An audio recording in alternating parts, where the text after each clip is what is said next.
வருவது இந்த உலகத்தை நிச்சயமா இணைக்கிறது ஒரு பாலமாக இருக்கிறது கலைதான். அதே போல தன்னோட எல்லா படங்களையும் நடிக்கக்கூடிய கதாபாத்திரங்களுக்கு தாங்கி பிடிக்கிற ஒரு பாலமாக இருப்பது இந்த கலை. ஐ வெல்கம் ஆக்டர் கலை அவர்கள். ஓகே அம்மா, ரொம்ப லென்த்தா போகுது, டயர்டா இருப்பீங்கன்னு தெரியும். சகோன, இது பிரஸ் மீட். நீங்க ஒயிட் ஹவுஸ்ல இருந்து யாராவது கேமரா இருக்கா? அவர் பேசுனதை கட் பண்ணி வச்சுக்கிட்டீங்கன்னா இனிமேல் ப்ரொமோஷனுக்கே வர வேணாம் நீங்க. ஏன்னா ப்ரொமோஷன்ல பேசுறது எல்லாத்தையும் எங்க அண்ணன் இங்க பேசிட்டாரு டைரக்டர் சார். ரொம்ப சந்தோஷம். ஃபர்ஸ்ட் டைம் நானும் சில பிட்டெல்லாம் எடுத்துட்டு வந்திருக்கேன். நிறைய பேச மாட்டேன், கவலைப்படாதீங்க. ஜாலியா இல்லைன்னா கிளம்பிடலாம். ஃபர்ஸ்ட் எனக்கு தெரிஞ்சு என்னை ஏமாத்தி இந்த படத்தை நடிக்க வச்சிருக்காங்க. ஏன்னா என்கிட்ட கதை சொல்ல வரும்போது சசி சார் வந்து எனக்கு ரொம்ப வருஷமா தெரியும். அவர் ப்ரொடக்ஷன் பண்றதுக்கு முன்னாடியே தெரியும். It's very sweet person. நிறைய பேர் சொல்லிட்டாங்க அவரை பத்தி. உண்மையாவே ஏன்னா சினிமாவில் நிறைய நண்பர்கள் வருவாங்க போவாங்க, ஒரு மாதிரி ஒரு ஃப்ளோட்டிங்காக தான் இருக்கும். ஏன்னா சக்சஸ் மட்டும் தான் இங்க வந்து முடிவு பண்ணும். பட் அதை மீறி சக்சஸ் இருக்கும்போது நிறைய பேர் இருப்பாங்க. ஒரு 2 படம் ஓடலன்னா யாருமே இருக்க மாட்டாங்க. நம்ம அது ரொம்ப நேர்மையான அன்பு நினச்சி பழகிட்டு அதை நம்ம ஏமாந்து தான் போவோம். அது ரொம்ப யதார்த்தமான விஷயம் சினிமால. அப்படி இருக்க சினிமால ரொம்ப சில நண்பர்கள் தான் நமக்கு, நம்ம என்ன பொசிஷன்ல இருந்தாலுமே எப்படி இருந்தாலுமே நம்ம கூட டிராவல் பண்றது வெரி ஃபியூ பீப்புள். அதுல ஒருத்தரா நான் வந்து சசி சாரை பாக்குறேன். எனக்கு thank you Sasi sir for being with me all the time. But இந்த கதை வந்து அவர் ஃபர்ஸ்டே பிட்ட போட்டாரு ஒரு ப்ரொடியூசரா. நான் வந்து ஒரு கதையை கேட்டு நான் அமிச்சு ஒரு ப்ரொடியூசர் எனக்கு படம் பண்ற நிலைமையில நான் இல்லை. தயாரிப்பாளர்களுக்கு ஒரு கதை ஓகே பண்ணி அவங்க என்ன ஓகேன்னு சொல்லி அமிச்சு. ஏன்னா இது சப்போஸ் படம் சரியா ஓடல இல்லைன்னா கலை நீங்க தான் செலக்ட் பண்ணீங்க நம்மளை மாட்டி விடலான்ற case.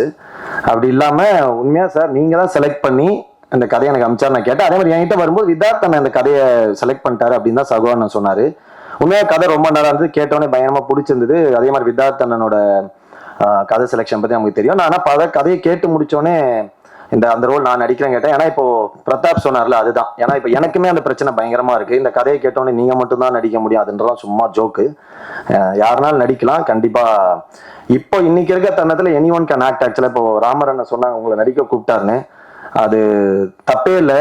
Any one can act இப்பன்னு கிடையாது, எப்பவுமே அது இருந்தது. பட் இப்போ ரொம்ப சூப்பராகவும் அது கொஞ்சம் ஓப்பன் அப்பாவும் ஆயிடுச்சு. இப்போ நல்ல கதை, நல்ல right time, right opportunity, right release இருந்ததுன்னா கரெக்டா மக்கள் கிட்ட கொண்டு போய் சேர்க்கிறதா எனி ஒன் கேன் ஆக்ட். அதை நம்ம நிறைய பேர்கிட்ட பார்த்துட்டே இருக்கோம். இப்போ everybody is acting, music director, பெரிய தயாரிப்பாளர் பசங்க, நடிகர் பசங்கலாம். ஸோ அதனால அது சூப்பரான விஷயம் தான். இப்போ நாங்களுமே நடிக்கலாம், அது ரொம்ப ஹெல்த்தியான விஷயம். ஆக்சுவலி இப்போ எங்களுக்கு இருக்க பிரச்சனை என்னன்னா, இப்போ நாங்கள் தவறு பண்ண முடியாது, தவறுகள் ரொம்ப குறைவான, எங்களுக்கு அந்த ஸ்பேஸ் இல்லை. நாங்கள் தப்பு பண்ணா திரும்ப we can start from the scratch. அது வந்து பெரிய ப்ராப்ளம். ஸோ அதனால கண்டிப்பா ராமர் சார் உங்க நல்ல ஸ்கிரிப்ட் சொன்னா கண்ண மூடி நடிங்க. Anybody can become hero in one night today. So அது நல்ல விஷயம் தான். Thank you so much. நிறைய பேசணும்னு நினைச்சேன், பட் சகோன் நிறைய பேசிட்டாரு. ஸோ அதனால ஓகே, தேங்க்ஸ் டு யாரையா மிஸ், ஏன்னா எல்லா படத்தையும் நான் நிறைய மிஸ் பண்றேன். ஸோ அதனால மிஸ் பண்ணாம பேசணும்னு நினைச்சேன். என்னடா விட்டு தான் வச்சேன், பின்ன நீயே பேசி டார்ச்சர் பண்ணிட்டிய. ஓகே, இந்த காமெடியில் சொல்கிறேன். இப்போ விட்டலாம் வேணாம். இந்த மாதிரி நிறைய பில்டப்லாம் கொடுத்தாங்களா படம். ஒன்றும் இல்லை, it's a investigation drama. It's a nice film, nice script. கண்டிப்பாக நல்ல படம். இந்த மாதிரி இந்த பிரின்ஸ் படத்தில் சொல்கிற மாதிரி இந்த மாதிரி நிறைய படம் வந்திருக்கு, ஆனால் இதான் முதல் தடவை அப்படின்ற மாதிரி. It's a very nice script. நிறைய நல்ல ஆக்டர்ஸ் இருக்காங்க. ஷூட்டிங் வாஸ் வெரி, ரொம்ப ஜாலியாக இருந்தது. விதார்த்தனை கூட நடிச்சது. அதுக்கப்புறம் சந்தோஷ். நான் அந்த பாயிண்ட் எதுவும் சொல்லதான் சந்தோஷ் பத்தியா சொல்லதான், அதான் வேற லைன்ல போயிட்டேன். எனக்குமே அந்த இது இருக்கு. ஏன்னா இப்ப நானுமே ரொம்ப சீரியஸான ரோல்ஸ் பயங்கரமா நீங்க இந்த மாதிரி ரோல் நடிங்க, இந்த மாதிரி ரோல் நடிங்கன்னு சொல்லிட்டு, ஏன்னா ரியல் லைஃப்ல வந்து நான் என்ன மீட் பண்றேன் ஃபேமிலி மெம்பர்ஸ், ஃப்ரெண்ட்ஸ் எல்லாருமே கேட்கறதா, நீ ஏன் வந்து ஜாலியா இருக்கானா படங்கள்ல வந்து உனக்கு சீரியஸான ரோல்ஸே கொடுக்குறாங்க அப்படின்னு. தெரியல, நம்ம ஆக்டிங்ன்றது எந்த ஆக்டிங் வேணாலும் எக்ஸ்ப்ளோர் பண்ணலான்றது தெரியும். பட் டைரக்டர்ஸ் அதை ஃபர்ஸ்ட் பிலீவ் பண்ணோம். பட் நடுவில் நான் ராஜாமதினு ஒரு படம் பண்ணேன் ஜாலியா.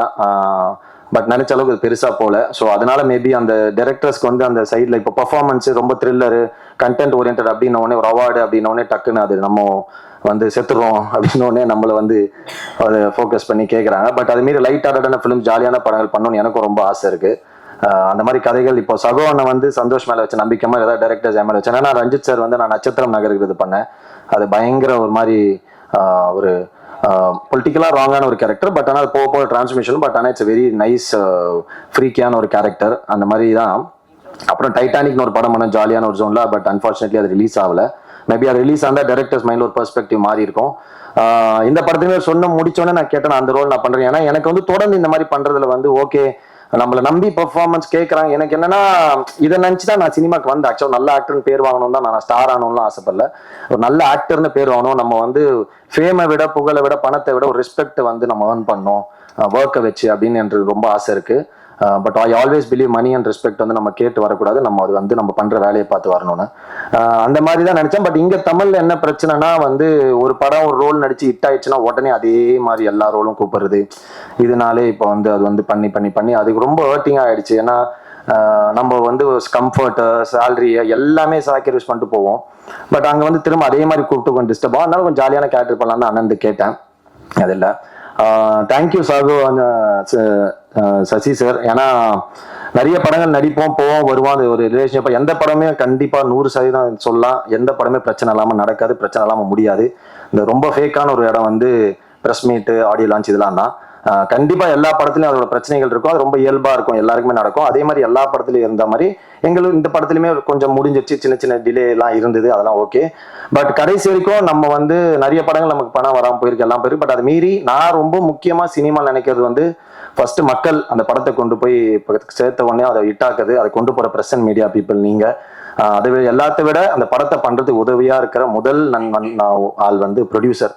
ஏன்னா தயாரிப்பாளருக்கு மட்டும்தான் ஒரு படம் ஆரம்பிக்கிற எண்டுல இருந்து முடிகிற வரைக்கும் எல்லாமே செலவு, மற்ற எல்லாருக்குமே வரவு தான். ஆனா அந்த படம் ஓடிச்சுனா தான் அவருக்கு லாபம், அப்படி இல்லைன்னா இல்லை. ஸோ எனக்கு என் சொந்த அண்ணன் தம்பிங்க இல்லை ஃபேமிலி வந்து நமக்கு காசு தருவாங்களா ஹெல்ப் பண்ணுவாங்கன்னு தெரியாது. பட் ஒரு ப்ரொடியூசர்னு தெரியாம நமக்காக இவ்வளோ பணம் போட்டு படம் பண்ணும்போது அவங்களுக்கு கரெக்டாக அந்த பணம் ஃபுல் பயங்கர பெரிய லாபம் இல்லை கூட போட்ட பணம் வரணும்னு நான் நம்புவேன். ஸோ அதனால நமக்கு முடிஞ்ச அளவு விட்டு கொடுத்து போகலான்னு சொல்லிட்டு எல்லாத்தையும் விட்டு கொடுத்து போவோம். அந்த மாதிரி இந்த படத்தை வந்து பண்ணி ஒரு விஷயம் கூட எங்களுக்கு குறை வைக்காம அவ்வளோ சூப்பராக பார்த்துக்கிட்டாரு சசி சார், தேங்க்யூ சார். அதுக்கப்புறம் நைஸ் ஒர்க்கிங் வித் விதார்த்தனை, Santhosh Prathap, Adith, Athulya, music director thank you, ராதிகாக்கா தேங்க்யூ ஸோ மச். நான் முகமுடியிலேருந்து அந்த ஃபர்ஸ்ட் நாட்டில் அந்த வீட்டில் பாட்டு கொரியோகிராஃப் பண்ணாங்க. Art director sir thank you, Ramar அண்ணன் தேங்க்யூ ஸோ மச் சார், நடிச்சிருங்க சீக்கிரமா. சகோ அண்ணன், அவள் தான் நான் நிறைய பேசணும்னு நினச்சிட்டு இருந்தேன். பட் ஓகே, எண்ட் ஆஃப் டே ஒரு படம் நம்ம பண்ணியிருக்கோம், அதில் வந்து ஜென்வனான எஃபர்ட் போட்டு எல்லாருமே நேர்மையாக பண்ணியிருக்கோம். கண்டிப்பாக எல்லாருக்கும் பிடிக்கும்னு நினைக்கிறேன். கண்டிப்பாக எல்லாரும் பாருங்கள், சப்போர்ட் பண்ணுங்கள். கண்டிப்பாக இந்த படம் உங்களை டிசப்பாயின்ட் பண்ணாது, ஒரு சூப்பரான ஒரு படமா இருக்கும்னு நினைக்கிறேன். எல்லா படம் மாதிரியும் கண்டிப்பா நம்ம எல்லா படத்தையும் போய் தியேட்டர்ல பாருங்க, இதையும் பாருங்க, சப்போர்ட் பண்ணுங்க. Thank you so much, love you all.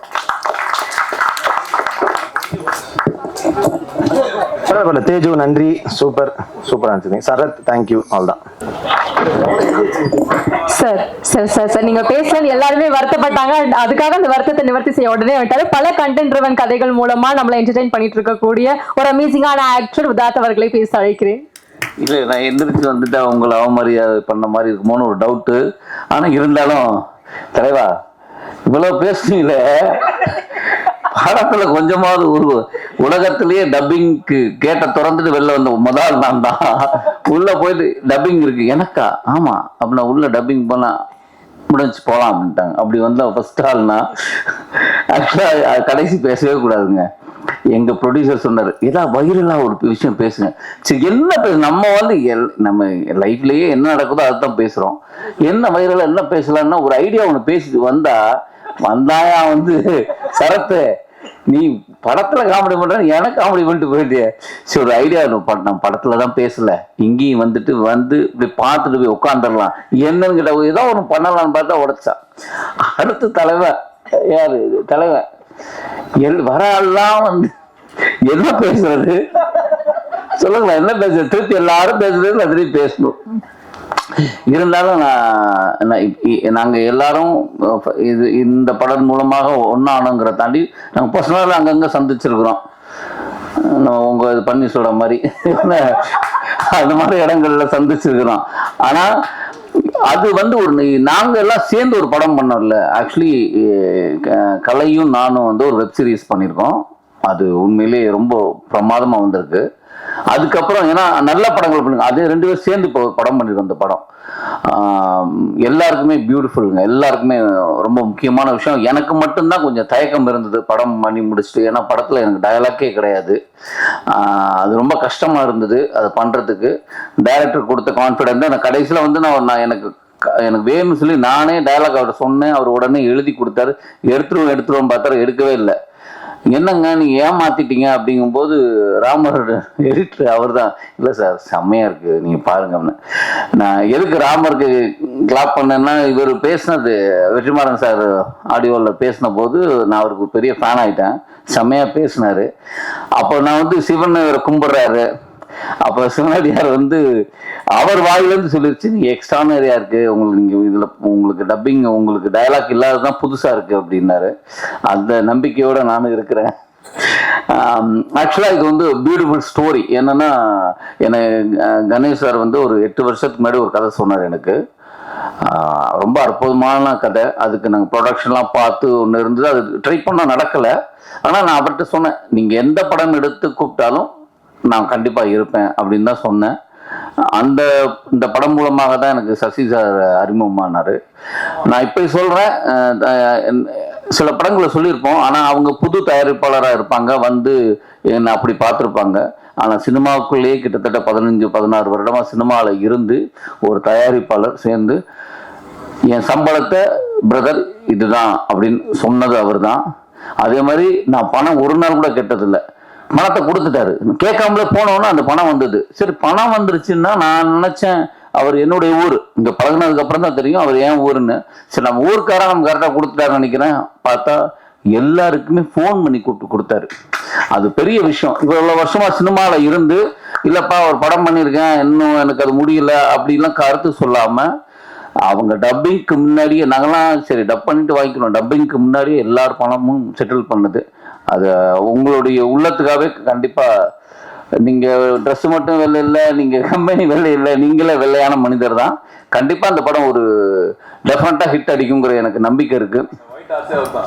அவர்தான் மியூசிக் டைரக்டர். உங்களை நான் வந்து ஆக்சுவலி நான் படம் பார்க்கல, ஆனால் இந்த ட்ரெய்லர் பார்த்த போதே தெரிஞ்சது, பியூட்டிஃபுல்லாக இருந்தது. அதே நேரம் வந்து இந்த படத்தோட சாங் அஜீஸ் ரொம்ப பிரமாதமாக பண்ணியிருக்காரு. அவருக்கும் என்னோட வாழ்த்துக்கள், ஆர்ட் டைரக்டருக்கு வாழ்த்துக்கள், எல்லாருக்குமே. மாஸ்டர் ரொம்ப நன்றி மாஸ்டர். குரங்குவோமைக்கு அப்புறம் இப்படி ஒரு படம் பிரமாதமாக இருக்குது பாட்டு. சரி நம்மளும் கொஞ்சம் அழகாக தெரிகிறோமே அப்படின்னா உதய்க்கு நன்றி. பியூட்டிஃபுல். அது ஒரு நாளில் இவ்வளோ அழகாக சாங் எடுக்க முடியுமான்னு எனக்கு தோணுச்சு. ரொம்ப ஆச்சரியமாக இருந்தது. பியூட்டிஃபுல்லாக பண்ணியிருக்காங்க. மேல இருக்க எல்லாருக்கும் நன்றி. நானும் ஏதாவது ஒண்ணு பேசலாம் அப்படின்னு வந்தா எல்லாரும் நடந்தது பூரா பேசிட்டா நான் என்ன பேசுறது சொல்லுங்க, கஷ்டம். கடைசியில் நான் வந்து இது நன்றி உரை தான், அதனால சொல்றேன். வேற யாராவது வந்து நன்றி உரை சொல்லுவாங்க, நான் சொல்றேன் எங்க கம்பெனியில இப்படி அற்புதமா ஒத்துழைப்பு கொடுத்த நடிகர்களுக்கும் டெக்னீஷியனுக்கும். நானுமே வந்து ஃபர்ஸ்ட் படம் வந்து ஓமை கோஸ்ட்னு ஒரு படம் பண்ணாரு. அதுல யார் நடிக்க வச்சதா தெரியல. ஆமா, தண்ணீர் நடிக்க வச்சிருந்தாரு. நான் அதெல்லாம் யோசிச்சு அதை வச்சு எதாவது பேசலாம், அவரோட கண்டென்ட்ங்கிறேன். அதுக்கு பதில் இந்த படத்துல யாரும் கூப்பிட்டுருக்காரு தெரியல, யார் சொன்ன? அஜித். ஏன்னா அவன் நடிச்ச படம் 24 Kisses, அதுக்கப்புறம் ஸ்வீட்டி நாட்டி கிரேசி, அப்புறம் ஹாப்பி எண்டிங். படம் பேர்லாம் வந்து ஹாப்பி எண்டிங் 2-ஆ? ஹாப்பி எண்டிங் ஒரு படம் வரப்போகுது. இந்த மாதிரி அதான் இப்ப இந்த படம் என்ன சார், ஃபர்ஸ்ட் படம் அப்படி ஒரு ஜானர், செகண்ட் படம் இப்படி ஒரு ஜானர்னு யோசிச்சா அதை பேலன்ஸ் பண்றதுக்காக தான் ஆதித்ய கூப்பிட்டு நடிக்க வச்சிருக்காரு. இந்த மாதிரி நிறைய விஷயங்கள் இருந்தது பேசுறதுக்கு. இப்போ எனக்கு அங்க இருந்து கிளாப்லாம் பண்ண ஆரம்பிச்சிட்டீங்க.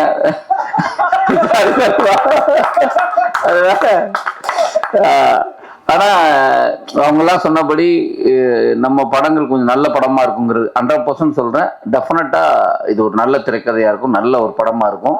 உங்களை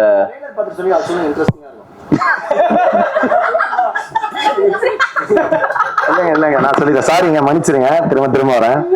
என்னன்னா படம் முடிச்சிட்டெல்லாம் முடிஞ்சு எல்லாருக்குமே வந்து ஒரு எப்பயுமே ஒரு படம் முடிச்சிட்டா இருக்கும்ல, ஒரு படம் கதை கேட்கும் போது நமக்கு ஒரு ஃபீலிங் இருக்கும், படம் எடுக்கும் போது ஒரு ஃபீலிங் வரும், நல்லா வருமா வராதுன்னா படம் முடிஞ்ச உடனே ஒரு ஃபீலிங். இது இயல்பா எல்லாருக்கும் இருக்க ஒரு பயம் தான். கடைசியா பிரசன்ட் மீடியா மக்கள் பார்த்து நல்லா இருக்குன்னு சொல்லி கொண்டாடினாதான் வெற்றி. அப்படி இல்லைன்னா அது நம்ம சொல்லிக்கிறது கிடையாது.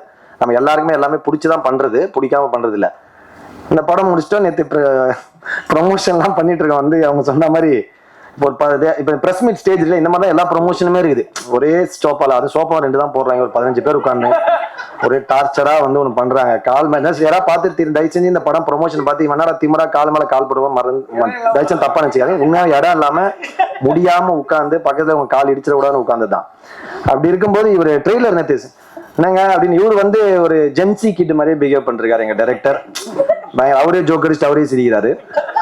அதுக்கப்புறம் வந்து பயங்கரமா ஒருத்தர் நடிக்க கதை ஒரு டைரக்டர் வந்து ஒர்க் பண்ணதை சொல்லுவாங்க. அது எல்லாமே இயல்பா மேடை கிடைக்கும் போது எல்லாமே ஓப்பனா அவங்களோட எக்ஸ்பீரியன்ஸை ஷேர் பண்றது கண்டிப்பா நம்ம எல்லாருமே புரிஞ்சுக்கிற ஒரு விஷயம் தான். அது வந்து கண்டிப்பா ஏன்னா எல்லாருக்கும் அந்த மேடை அவ்வளவு ஈஸியா கிடைச்சிருது இல்ல. பட் அவன் டப்பிங் எப்படி பண்ணாங்க, டப்பிங் என்ன ட்ரெஸ்ல வந்தாங்க, என்ன செருப்பு போட்டு வந்தாங்க, இல்ல வந்து ராபிடோல வந்தாங்களான்லாம் சொல்லியிருந்தாங்கல்ல, அதுதான் கொஞ்சம் மக்கள் அதனால சாரி சார். அடுத்த படம் கண்டிப்பா என்ன கூட முடியும். ஏன்னா ராமரண்ணன் தான் கதை சொல்லியிருக்காரு. பரவாயில்ல. என்னன்னா இந்த படம் ட்ரெய்லர் நேற்று காட்டணும்னாரு. நானும் இவரு உட்காந்து பேசினோம். நானா படம் அண்ணா வேற பழைய ஜோகா அடிக்கிறாரு, படம் எப்படி வந்திருக்குன்னு தெரியலையே. என்ன வேற கூப்பிட்டாரு, 10 நாள் டேட்டுனாரு. ஒரு 6 நாள்லயே முடிஞ்சிச்சு கிளம்புங்கன்ட்டாரு. நான் வேற பல பிளான் வச்சிருந்தேன். என்னன்னா புரியலன்னு அந்த படம் எப்படின்னா அப்படின்னா அதே டவுட் தான்டா எனக்கு அப்படின்னா அதே டவுட் தான்டா எனக்கும் கொஞ்சம் லேட்டாக ரிலீஸ் ஆகுது அப்படின்னாரா. உடனே சார் ட்ரெய்லரை போடுறதுன்னு எல்லாம் ப்ரிப்பேர் ஆகி ட்ரெய்லர்லாம் உட்காந்துருந்தோம். இவன் ஒரு 5 தடவை அதுக்கு ஏற்ற எப்பவுமே ஒரு சேட்டை பண்ணு டார்ச்சர் பண்ணுவான். இந்த 3 ஒரு 4 தடவை ப்ளே பண்ணி ரிவர்ஸ் ஃபர்ஸ்ட்ல இருந்து போட்டு ட்ரெய்லர் முடிஞ்சோடனே இவர் உடனே மைண்ட் வைஸ் நினைச்சு என்னடா ட்ரெய்லருக்கு நல்லா இருக்க மாதிரி இந்த படம் ஓடிடும் போலி அப்படின்றாரு. டேரக்டர் ஃப்ரெண்ட் இல்ல சார், ஓடுறதுக்கு தான் சார் நான் படம் எடுத்தேன். இல்லைங்க அப்படிதான் எங்களுக்கும் தெரியும், பட் ஒரு சின்ன பயம் தாங்க அப்படின்னும். சோ அந்த மாதிரி ரொம்ப ஓப்பனா பிராங்கா பேசுறாரு எங்க அண்ணன்.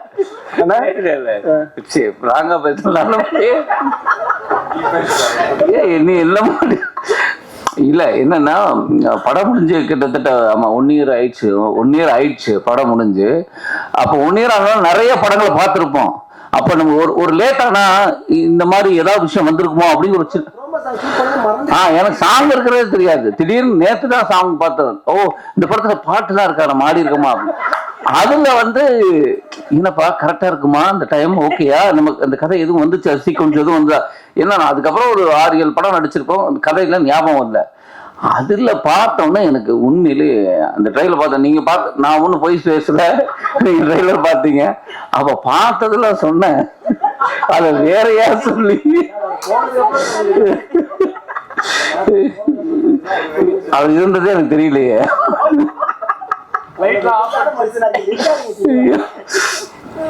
ஆனா டெஃபினட்டா இது ஒரு புதிய முயற்சி, ரொம்ப இன்ட்ரெஸ்டிங்கா இருக்கும். எனக்கு வந்து கண்டிப்பா எனக்கு ரொம்ப புதிய முயற்சி. ஏன்னா இப்ப நான் டெஃபண்டமா ஒரு படம் பையன்கள் கவனிக்கும் நடிச்சிருக்கேன். அப்படியாவது அதுல வந்து அந்த மாற்றுத்திறனாளி பேச்சு வராத ஒரு பேச்சு பேசியிருப்போம். இது வந்து பேசக்கூடிய ஒருத்தன் பேசாம இருக்கிறதுன்னு இருக்குல்ல, அது ரொம்ப டிஃபிகல்ட்டான ஒரு விஷயம். அது ரொம்ப நல்லா பண்ணியிருக்கேங்கிறத விட நல்லா எடுத்திருக்காரு. கண்டிப்பா ஜூன் 12ஆம் தேதி வெள்ளித்திரையில நானும் ஆவலோட காத்திருக்கிறேன். நீங்க படம் பார்த்துட்டு உங்க ஆதரவை தெரிவிங்க. ஏன்னா முன்னாடியே உங்களுக்கு ஷோ காட்டிடுவாங்க. ஏன்னா ப்ரொடியூசர் சொன்னாரு படத்தை ஷோ காட்ட போறோன்னு. அப்போ அவங்க ப்ரெஸ்ஸுக்கு வந்து முன்னாடியே காட்டுறாங்கன்னா அவர் ஒரு பெரிய கான்ஃபிடென்ட்ல இருக்கிறாரு. நாங்களும் கதை பிடிச்சுதான் உள்ள வந்தோம். அப்படி ஒரு நல்ல திரைப்படம். நாங்க படம் பார்க்கல, அது லேட் ஆனது. இப்படி ஒரு கருத்தை போட்டு என்னை போட்டு சரி நன்றி, தேங்க்யூ.